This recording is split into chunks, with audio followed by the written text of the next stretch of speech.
하나님의 말씀은 여호수아서 2장 1절부터 11절까지 함께 봉독하겠습니다. 눈의 아들 여호수아가 시띠메에서 두 사람을 정탐꾼으로 보내며 이르되 가서 그 땅과 여리고를 엿보라 하며 그들이 가서 라합이라 하는 기생의 집에 들어가 거기서 유숙하더니 어떤 사람이 여리고 왕에게 말하여 이르되 보소서 이 밤에 이스라엘 자손 중에 몇 사람이 땅을 정탐하러 이리로 들어왔나이다. 여리고 왕이 라합에게 사람을 보내어 이르되 내게로 와서 내 집에 들어간 그 사람들을 끌어내라. 그들은 이 온 땅을 정탐하러 왔느니라. 그 여인이 그 두 사람을 이미 숨긴지라.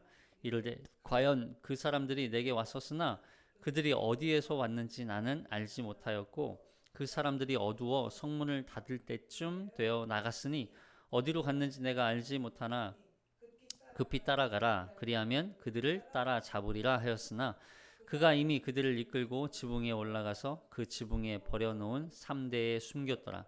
그 사람들은 요단 나루터까지 그들을 쫓아갔고 그들을 뒤쫓는 자들이 나가자 곧 성문을 닫았더라. 또 그들이 눕기 전에 라합이 지붕에 올라가서 그들에게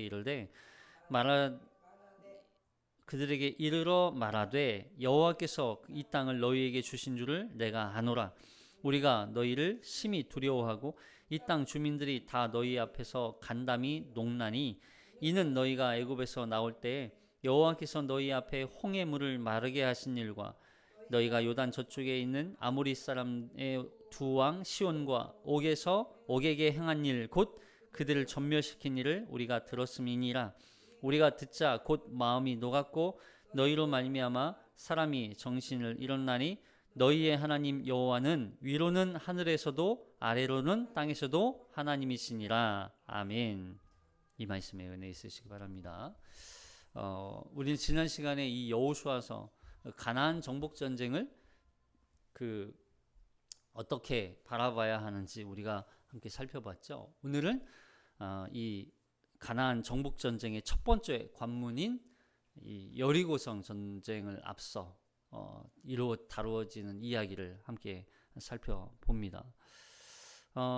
이 여리고성에 대한 말씀은 우리에게 아주 이 가나안 정복을 앞둔 시점에 이 기생 라합과의 이야기를 통해서 우리에게 참 시사해주는, 가르쳐주는 교훈이 굉장히 커요.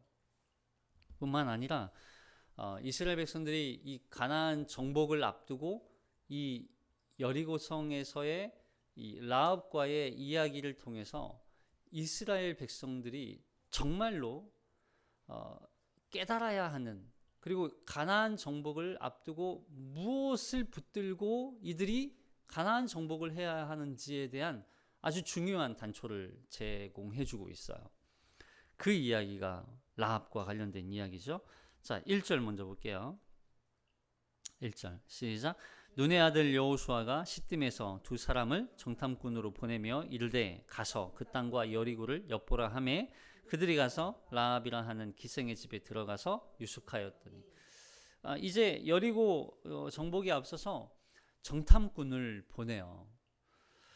물론 여호수아가 이 가데스바네아에서 정탐꾼으로서 한번 갔다 왔죠.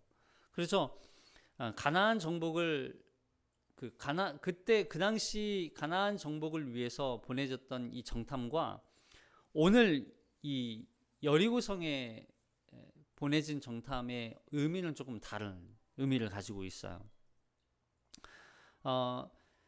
이 가데스바네아에서의 이 가나안 땅에 대한 정탐은 모세가 명령해서 모세를 통해서 이 가나안 정탐을 하고 왔죠.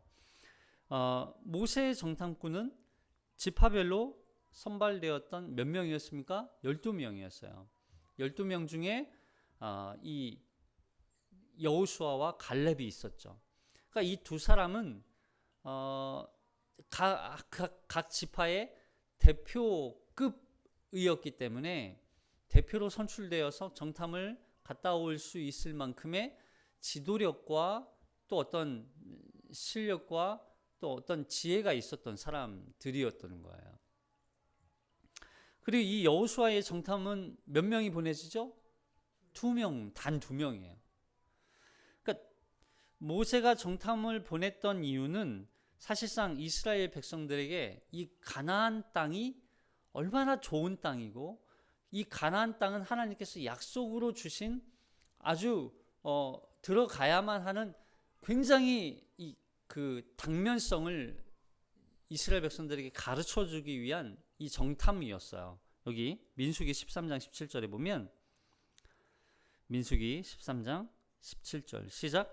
모세가 가나안 땅을 정탐하러 그들을 보내며 이르되 너희는 네겝길로 행하여 산지로 올라가서 그 땅이 어떠한지 정탐하라. 곧 그 땅 거민이 강한지 약한지 많은지 적은지와 그들이 사는 땅이 좋은지 나쁜지와 사는 성읍이 진영인지 산성인지와 토지가 비옥한지 메마른지 나무가 있는지 없는지를 탐지하라. 담대하라.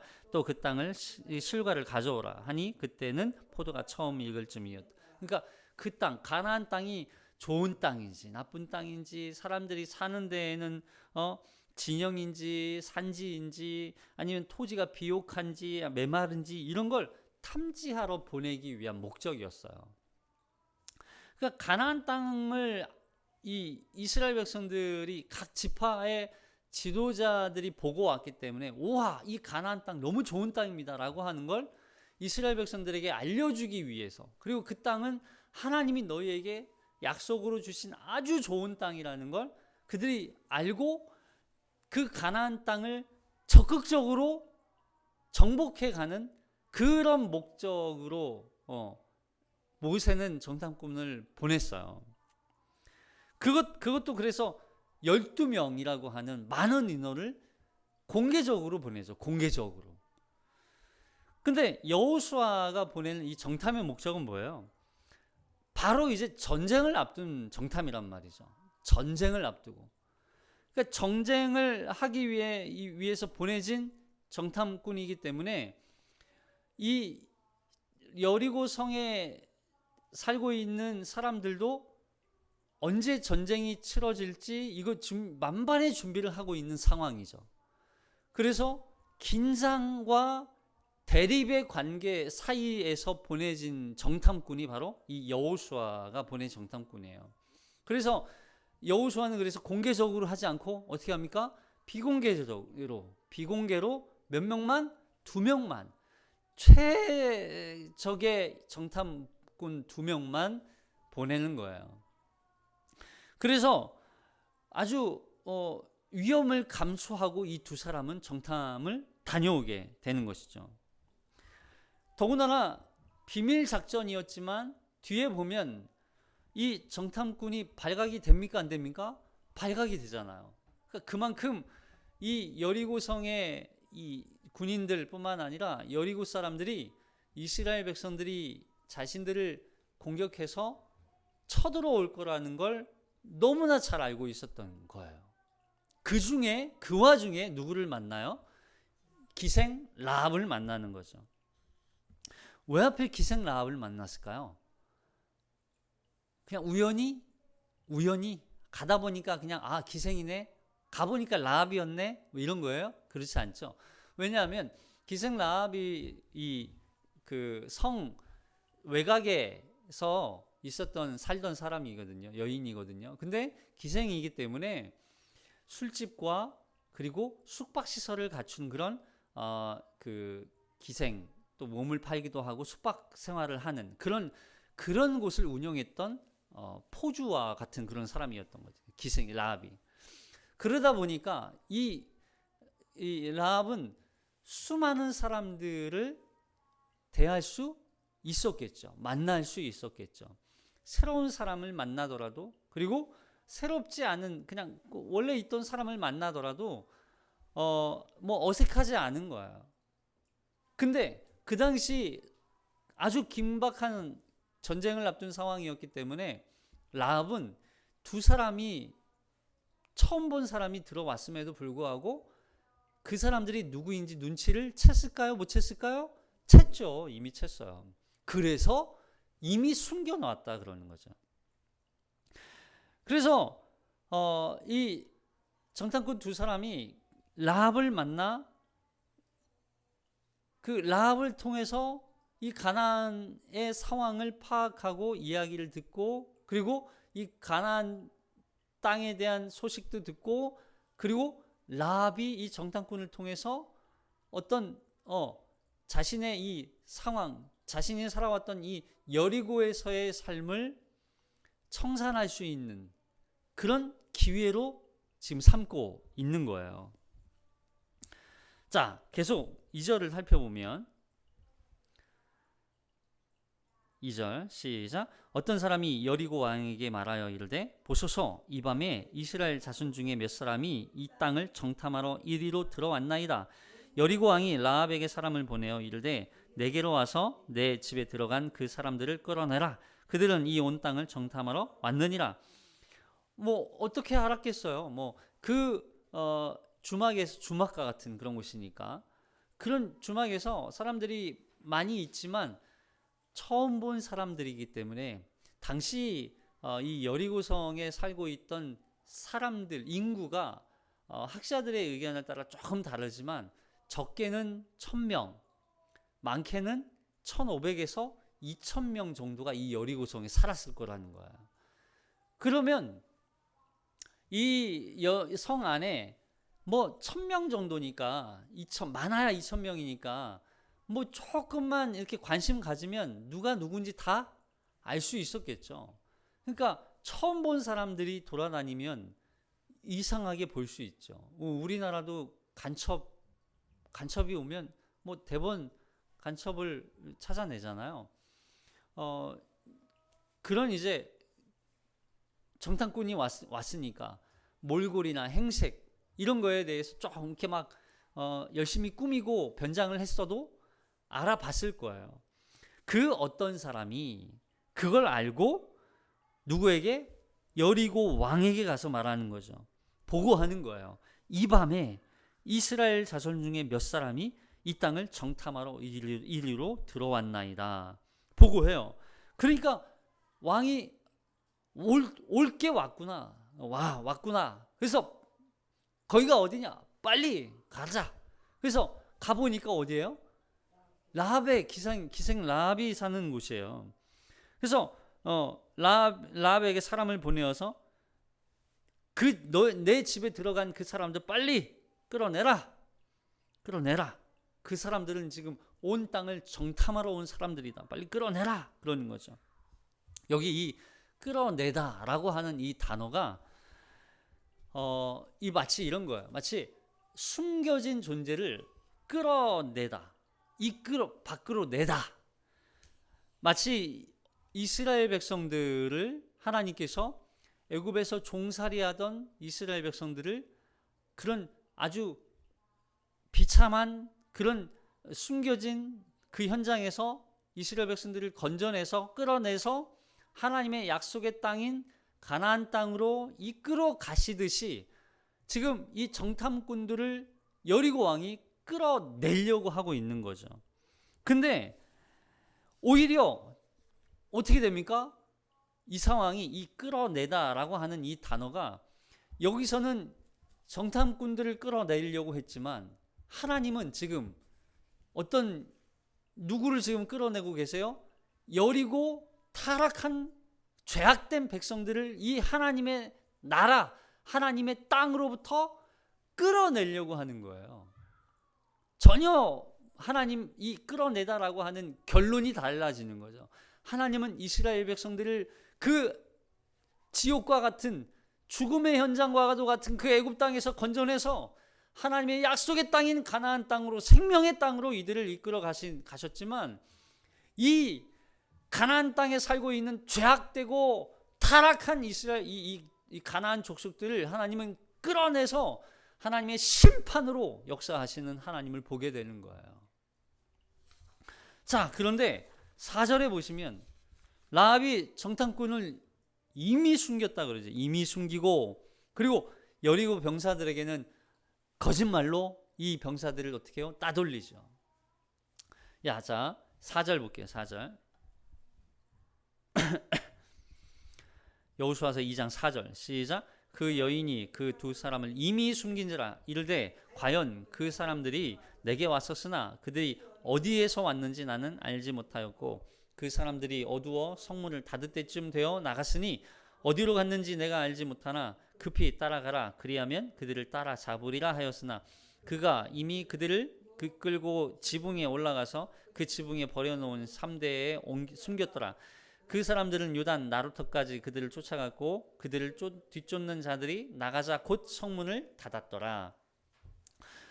이제 라합이 그 사람들이 자기에게 왔었다고는 이야기해요. 오긴 왔었다. 그런데 그들이 왔었지만 갔다. 근데 그들이 어디에서 왔는지는 나는 알지 못한다. 그러니까 누군지는 모른다는 거죠. 이스라엘 백성 그들이 이스라엘 백성들인지는 나는 모른다. 근데 몰라요, 알아요? 알지만 모른다고 얘기하는 거죠. 이게 기생이었기 때문에 가능한 상황이죠. 라합의 이 거짓말에 대해서 이것이 뭐 정당한 거짓말이냐, 또 뭐 거짓말도 죄가 되는 거 아니냐, 뭐 논쟁이 있어요. 라합의 거짓말은 왜 용서가 되고 평범하게 우리가 하는 거짓말은 왜 죄가 되냐, 이거에 대해서 또 논쟁거리를 삼는 분들이 있어요. 여러분, 라합의 이 거짓말은 분명 방법에 있어서는 거짓말이라고 하는 것이 사용되었기 때문에 잘못일 수 있지만, 여러분, 이 동기가 뭐예요? 이 동기는 분명히 믿음의 행위였던 거예요. 믿음의 행위. 라합이 하나님 앞에 자신의 이 믿음의 모습을 보여주었던 거예요. 보여주었던 거. 이거는 단순히 뭐 거짓말을 해서 누구를 도와주고 누구를 자신의 이익을 위해서 자신의 이 거짓말을 합리화시키는 거 아니냐, 그런 차원이 아니잖아요. 왜냐하면 라합은요, 기생이기 때문에 말 한마디 잘못하면 그냥 쥐도 새도 모르게, 뭐 왕이 왔잖아요. 왕이 와서 내놔, 이 말할 필요 있습니까, 없습니까? 벌써 보고가 다 됐어요. 왕이시여, 라합의 이 주막에 지금 기생이 이 여인, 저기 정탐꾼 두 사람과 함께 있습니다. 뭐라고? 당장 죽여라. 이러면 그냥 끝이에요. 죽임을 당해도 뭐 찍소리 할 수 없고 아무 말도 할 수 없는 그런, 누구 하나 관심조차 갖지 않는 그런 기생이었다고요. 그런 비련한 여인이었어요.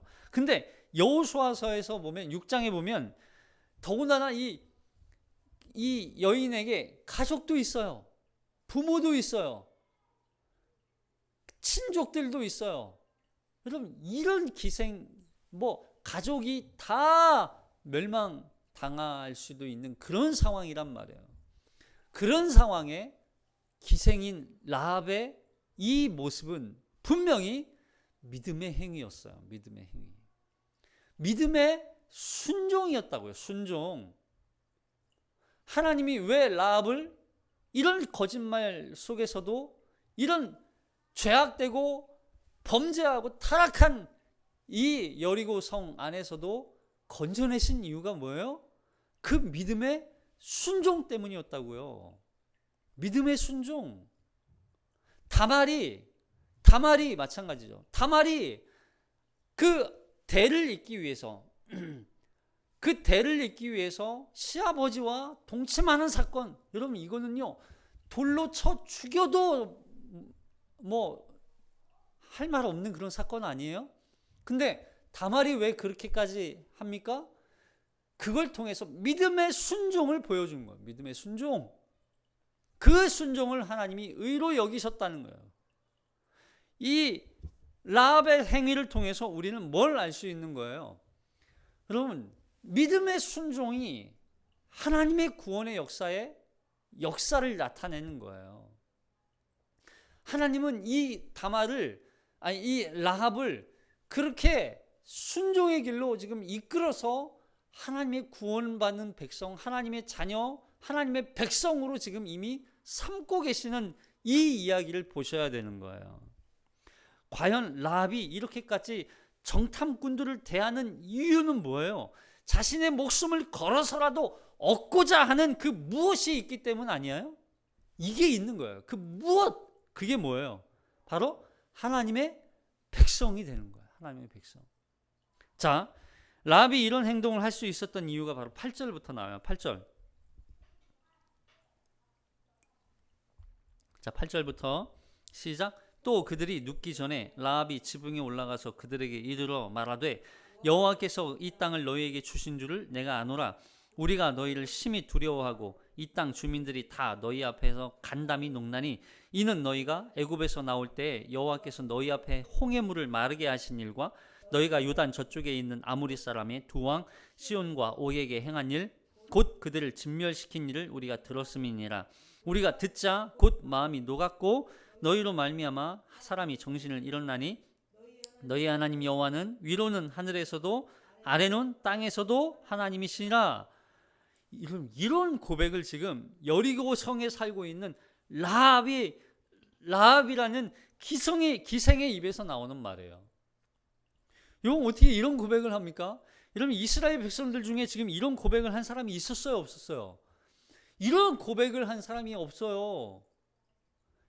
근데 여리고 성에 살고 있는 기생이라는 라합의 입에서 이런 고백이 나오는 거예요. 여기 9절에 보니까 여호와께서라는 말이 있어요. 여호와께서. 여러분, 이 여호와라고 하는 단어는 아무나 할 수 있는 단어가 아니에요. 당시에. 지금이야 우리는 그냥 여호와 하나님, 여호와 이레, 여호와 라파, 여호와 샬롬 뭐 어디 다 붙여도 여호와라고 갖다 붙이잖아요. 여호와라는 뜻이 뭐예요? 여러분, 이 여호와라고 하는 단어는 전능하신 하나님이라는 뜻이에요. 전능하신 하나님. 그래서 스스로 있는 자, 스스로 존재하시는 하나님, 스스로 존재하시는 신, 그런 뜻이에요. 그래서 이 여호와라고 하는 단어는 그냥 하나님은 스스로 존재하시는 전능하시고 영원하시며 변하지 아니하시고 창조자이시며 또 모든 능력과 권세로 다스리고 통치하시는 유일하신 하나님, 이런 의미가 이 안에 담겨 있다고요. 근데 이 당시 여리고성은요, 여리고성에 살고 있는 이 여리고뿐만 아니라 가나안 족속들 전체가 어떤 신을 섬기고 있습니까? 바알, 아세라, 여러분 말할 수 없는 신들, 수많은 신들을 섬기고 있어요. 근데 그 중에 그 모든 그들이 섬기던 그 신들은 다 가짜라는 선포를 하는 거예요. 가짜. 내가 지금까지 30년, 40년, 50년, 60년, 80년, 100년을 살아온 인생 동안 한 번도 여호와라고 하는 이름을 불러본 적도 없고 한 번도 들어보지도 않았음에도 불구하고 그 여호와라고 하는 단어를 지금 라합의 입에서 선포하고 있는 거예요. 그럼 이 뜻은요, 이스라엘 백성들이 깜짝 놀라야 돼요. 이스라엘 백성들이 이 여호와라고 부르는 이 라합의 고백을 듣고 뒤집어져야 돼요. 놀라야 돼요. 여러분, 우리는요, 여러분, 우리 입술을 통해서 여호와 하나님에 대한 여호와 하나님, 그 여호와라고 하는 단어를 너무 쉽게 생각하고 있지는 않아요? 그럼 우리는 그 하나님을 정말 스스로 존재하시는, 전능하시고 위대하시고 정말 능력과 권세로 다스리고 통치하시는, 지금도 변하지 아니하시는 그 영원하신 하나님이라고 고백하고 있냐고요. 그 하나님을. 그걸 인정하지 않고 그걸 고백하지 않으면 이 여리고성뿐만 아니라 가나안 전쟁은 불가능한 거예요. 가나안 정복은 할 수 없는 일이에요. 그 여호와 하나님이라는 고백이 있을 때 비로소 가나안 정복이 가능해지는 거예요. 여러분, 우리가 믿는 하나님 도대체 어떤 분이에요? 여러분들이 믿고 섬기는 하나님은 도대체 누구냐고요? 어떤 분이에요? 그냥 단순히 내 문제 해결을 해주는, 기도할 때마다 정답 내어주는 그런 자판기 같은 하나님으로 지금 섬기고 있는 거 아니냐고요. 여러분, 이 질문에 우리는 답할 수 있어야 돼요. 난 정말 여호와 하나님을 섬기고 있느냐? 나는 정말 내 모든 내가 가지고 있던 세상 가치관, 내가 갖고 있는 지위, 내가 갖고 있는 지혜, 내가 갖고 있는 어떤 지식 다 갖다 버려도 난 여호와 하나님만 섬기겠습니다 라고 하는 고백이 있냐고요. 이게 라합의 고백이었어요. 사실 이스라엘 백성들조차 이런 고백을 한 적이 없어요. 오히려 하나님을 믿지 못하고 불순종하고 불신앙했던 존재가 이스라엘 백성들이잖아요. 그런데 이 고백을 지금 라합이 하고 있어요. 이스라엘 백성들과 이 여리고 성 사람들을 한번 비교해 보라고요. 이스라엘 백성들은 여기 광야 40년 동안 살아오면서 단 한 번도 하나님을 향하여서 여호와 하나님이라고 부르짖은 적이 없어요. 누가 불렀어요? 모세가 불렀어요. 모세가. 그들의 입에서 여호와 하나님이라고 그 앞에 두려워하고 그 말씀에 벌벌 떨고 말씀에 순종하지 않았다고요. 그 하나님을 이 여리고 사람들뿐만 아니라 라합은 두려워하고 있어요. 이스라엘 백성들은 하나님을 알지만 두려워하지는 않았죠. 근데 여리고 성 사람들은요, 하나님을 믿지는 않았지만 하나님을 두려워하고 있어요. 두 가지가 잘 섞여야 될 텐데. 그래서 하나님은 이스라엘 백성들에게 하나님에 대해서 가르쳐주고 계시는 거예요. 이들이 두려운 건 이스라엘 군대가 몇 명인지, 지금 라합의 질문을 한번 보세요. 이스라엘 백성들이 지금 몇 명인지, 너희가 지금 우리를 공격하기 위해서 몇 명의 군대가 왔는지 질문하지 않아요. 그리고 무기가 무엇인지 궁금해하지 않아요. 뭐라고 얘기하겠어요? 여기 보니까 그냥 단순히 우리가 너희를 심히 두려워한다. 왜냐하면 너희가 애굽에서 나올 때 여호와께서 너희 앞에 홍해물을 마르게 하신 일, 너희가 요단 저쪽에 있는 아모리 사람의 두 왕 시온과 옥에게 행한 일, 그들을 전멸시킨 일, 그 일을 들었다는 거예요. 들었다는 거예요. 너희가 무기가 무엇으로, 어떤 무기로 전쟁에 이스라엘 요단 동편에 있는 두 왕을 죽였는지 이건 관심이 없어요. 너희가 그렇게 요단을 건너고 홍해를 건너고 요단 저쪽에 있는 두 왕을 하나님이 어떻게 여기까지 인도해 오셨는지 그 일을 들었다는 거예요. 그 일이 두려웠다는 거예요. 여러분, 우리 이 말씀을 잘 기억하셔야 돼요.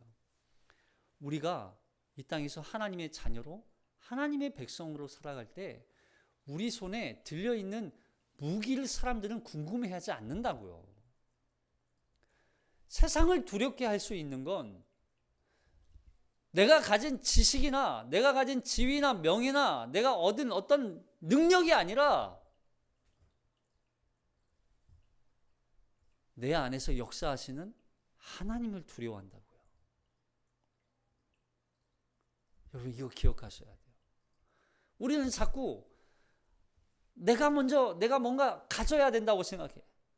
내가 뭔가를 얻어야 되고 내가 뭔가를 해야 한다고 생각해요. 아니요. 내가 아니라 내 안에서 역사하시는 하나님을 두려워하게 하는 거예요. 우리는 세상 가운데 내 이름을 내 능력을 드러내기 위한 목적이 아니라 하나님을 드러내기 위해 사는 사람들이 바로 그리스도인들이에요. 내 안에서 역사하시는 하나님의 일을 사람들에게 듣게 하는 거 괜찮아요. 우리는 조금 못나도 괜찮아요. 조금 패배해도 괜찮아요. 뭐 패배예요? 이게 무슨 패배야? 조금 부족해도 괜찮아요. 그게 중요한 게 아니라고요. 내 안에서 역사하시는 하나님이 계시면 되는 거예요. 그 하나님이 이 이스라엘 백성들의 하나님이고 그 하나님이 우리 하나님이면 돼요. 그 하나님이 나를 통해서 능력을 나타내시고 그 하나님이 나를 통해서 이 가나안 땅을 정복시켜 하시고 그 하나님이 나를 통해서 이 하나님의 나라를 확장시키는 거예요.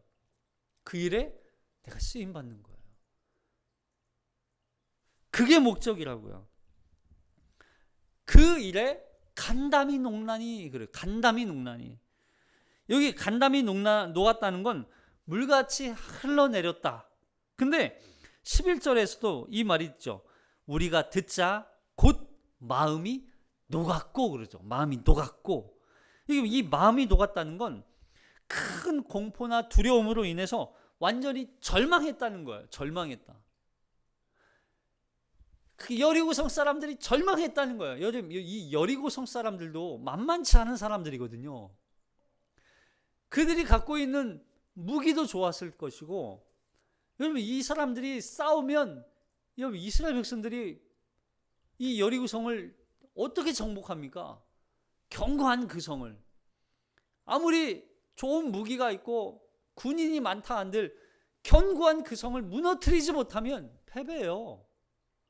근데 그들이 절망해요.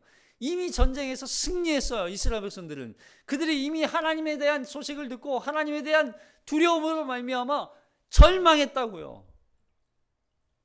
그러니까 이스라엘 백성들이 출애굽에서 여기까지 오면서 그 모든 여정을 하나님께서 어떻게 이끌어 오셨는지, 요단 동편에서 시온과 옥을 진멸시켰다는 그 소식이 그들을 전멸하게 만드는 거예요.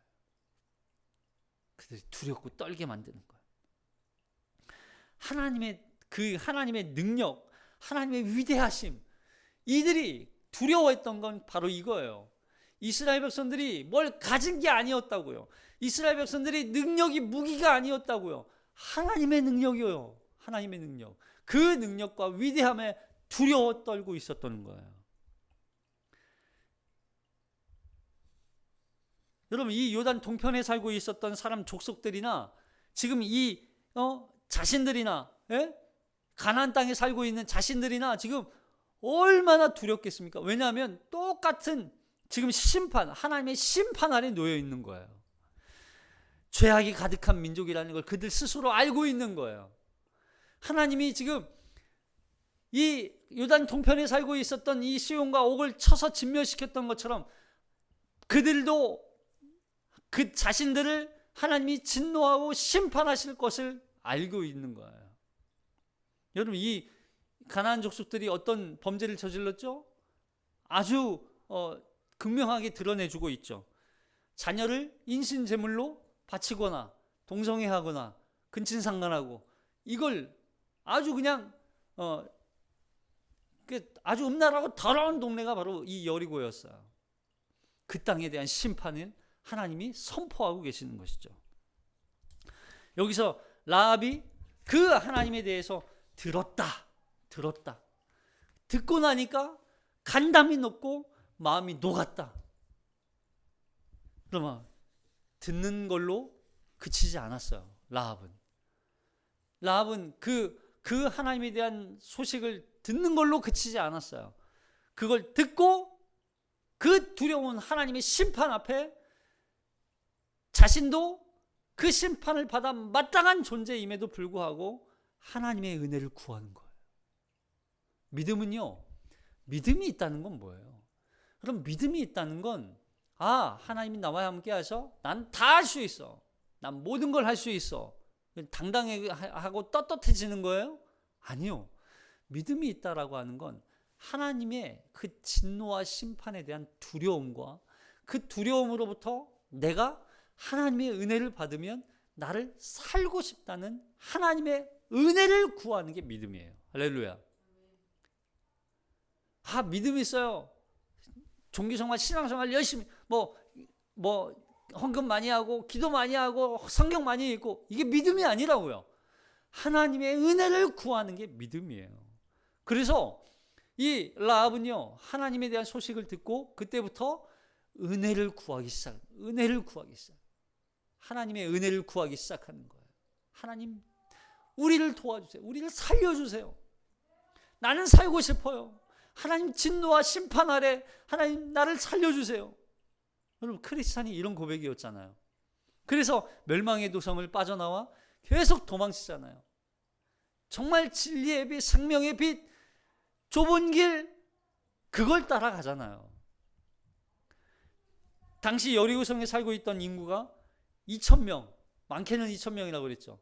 여러분, 이 사람들 중에 하나님의 소식을 들은 사람이 라합뿐이겠어요? 다 들었을 거 아니에요. 근데 이 많은 사람들 중에 단 라합만이 믿음의 고백을 하고 있는 거예요. 그런 거 보면 많은 사람이 하나님에 대한 소식, 복음을 들었음에도 하나님께로 돌아오는 사람은 많다, 적다? 적다. 적다는 거죠. 우리가 복음을 전할 때도 마찬가지예요. 세상에 복음을 전해도 우리가 하나님의 복음을 전해도 그들이 다 돌아오는 게 아니에요. 택함 받은 자들만 하나님께 돌아온다는 걸 우리는 여기에서 또다시 발견하게 됩니다. 자, 그런데 이 라합이 이런 믿음의 고백을 할 수 있었던 이 라합이 어떤 사람이었어요? 기생이었죠. 근데 이 기생이 후에 누구를 낳는지 한번 보세요. 자, 마태복음 1장 5절. 시작. 살몬은 라합에게서 보아스를 낳고 보아스는 룻에게서 오벳을 낳고 오벳은 이새를 낳고 이새는 다윗왕을 낳으니라. 다윗은 우리아의 아내인 솔로몬을 낳고. 뭐요? 살몬은 누구에게서? 라합에게서. 살몬과 라합이 결혼해서 누구를 낳는다고요? 보아스를 낳는. 보아스는 누구예요? 룻의 남편이잖아요.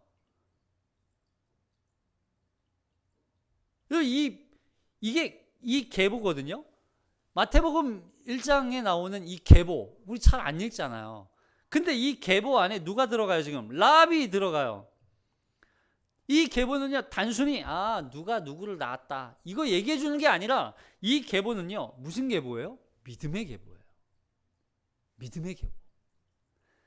그래서 이 계보를 통해서 라합이 다윗의 어머니가 되는 거예요. 여러분, 이 조상 계보를 잇는 라합이 되는 거예요. 단순히 그냥 기생이 아니었다고요. 이렇게 건진받고 구원받은 라합을 통해서 하나님은 믿음의 계보를 계속 이어가는 거예요. 믿음의 계보를. 이 라합을 통해서 그리스도가 이 땅에 태어나게 되는 거예요. 그리스도가.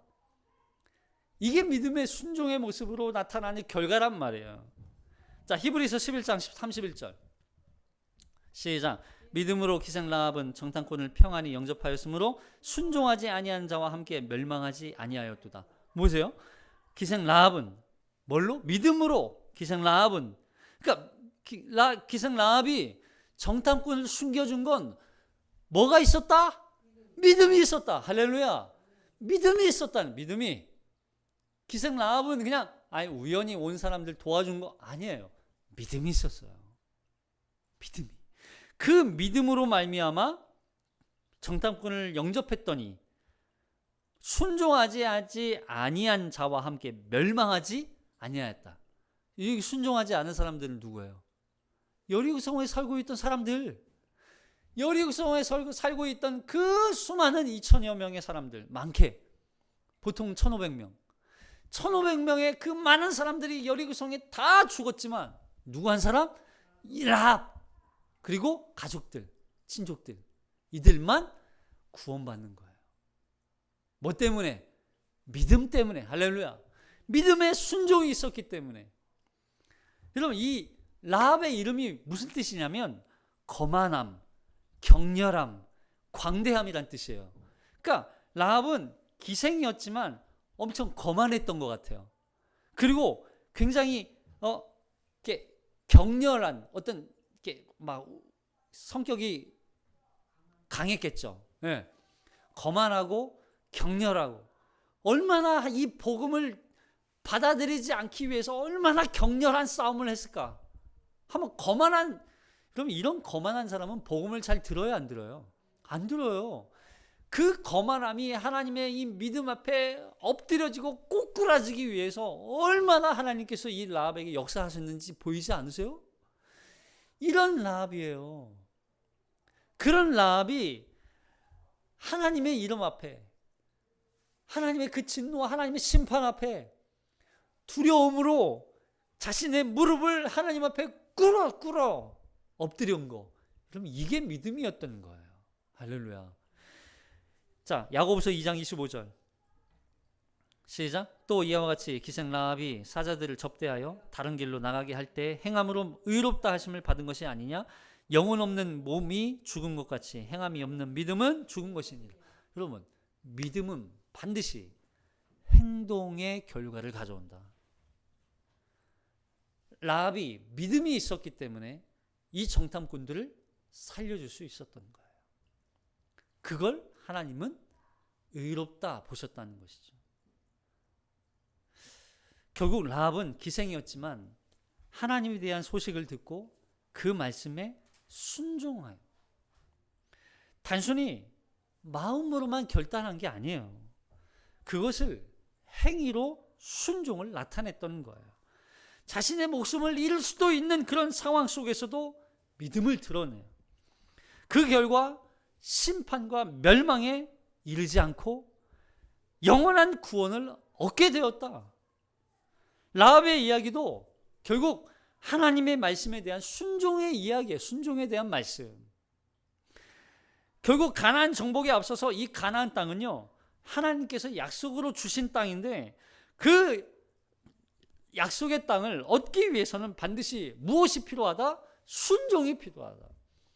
너희가 하나님을 믿는다면, 너희가 하나님의 약속을 믿는다면, 너희가 하나님의 약속을 붙들고 있다면 순종해라. 그 순종은 반드시 믿음에 근거한 순종이어야 한다. 그리고 행함이 없는 믿음은 죽은 것이다. 이 말씀을 가르쳐주고 있는 거예요. 그 하나님의 위대함과 전능하신 하나님이 이런 가장 비천한 여인의 고백을 통해서 하나님이 지금 우리에게 가르쳐주고 계신 거예요. 우리는 다시 이런 믿음의 싸움을 싸우기 위해서 한 주를 또 살아갑니다. 여리고를 택할 것이냐, 아니면 하나님을 택할 것이냐. 하나님의 영원한 약속을 붙들고 이 싸움에서 하나님을 택함으로 말미암아 행함이 없는 믿음이 죽은 것이라 우리의 행함을 통하여서 믿음을 증명해내는 한 주가 되시길 주님의 이름으로 축복합니다. 기도하겠습니다.